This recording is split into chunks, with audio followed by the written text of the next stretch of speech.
Hello everybody ఈరోజు మీకు ఒక రైతు యొక్క రెవెన్యూ ఏంటో క్యాలిక్యులేట్ చేసి మీకు ఎక్స్ప్లెయిన్ చేస్తాను.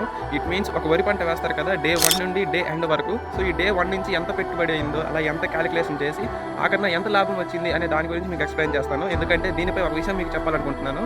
సో ఆఖరి వరకు చూడండి video. Let's start our calculation. మొదటిగా విత్తనాల నుండి స్టార్ట్ చేద్దాం. ఈ క్యాలిక్యులేషన్స్ అనేవి 1 ఎకరాకి అయితే చేద్దాం. విత్తనాలు ఒక ప్యాకెట్ అయితే పడుతుంది 1 ఎకరాకి. So 1200 rupees. నారు మరి తయారు చేయటం 600 రూపీస్. పొలానికి గత్తం మరియు ఎరువులు వేయటం 5000 రూపీస్. ఇప్పుడు దమ్ములు 2 అవర్స్ అయితే పడుతుంది పొలాన్ని దున్నడానికి. So 2600 rupees. గట్టు పని చేయడానికి 2000 రూపీస్. నారు తీయడం అంటే ఆకు తీయడం 2500 రూపీస్ పర్ ప్యాకెట్. నాట్లు వేయడం 3000 రూపీస్. ఆకు సద్దడం 1000 రూపీస్.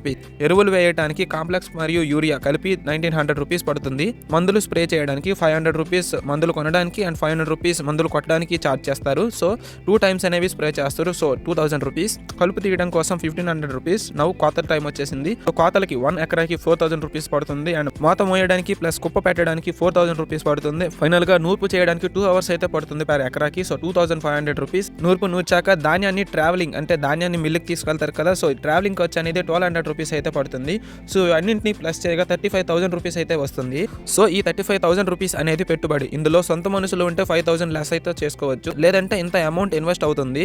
ఇప్పుడు రిటర్న్స్ అయితే క్యాలిక్యులేట్ చేద్దాం. మాక్సిమం ఒక ఎకరాకి 25 బస్తాలు అయితే వస్తాయి. అది కూడా అన్ని రకాలుగా వాతావరణం, అతివృష్టి, అనావృష్టి ఇలా అన్ని రకాలుగా పంచభూతాలు అనుకూలిస్తే 25 బస్తాలు వస్తాయి, లేదంటే చెప్పలేం. 25 బస్తాలు ఇంటూ ప్రెసెంట్ ఒక బస్తా కాస్ట్ అయితే 1800 రూపీస్ ఉంది. So 25 into 1800 rupees is equal to 45,000 rupees. So ఈ లెక్క ప్రకారంగా 45,000 మైనస్ 35,000 చేస్తే 10,000 రూపీస్ వచ్చింది. అంటే ఒక ఎకరాపై 10,000 రూపాయలు లాభం వస్తుంది. ఇది కూడా 5 నెలల కష్టం అంటే 150 రోజుల కష్టం పడితే 10,000 రూపాయలు పర్ ఎకరా వస్తుంది. దీన్ని బట్టి మీరు క్యాలిక్యులేట్ చేసుకోండి. ఇప్పుడు చెప్పండి, ఈ 10,000 రూపాయలు లాభం సరిపోతుందా? అందుకే ఏ రైతు కూడా తన బిడ్డని రైతు చేయాలని అనుకోవట్లేదు.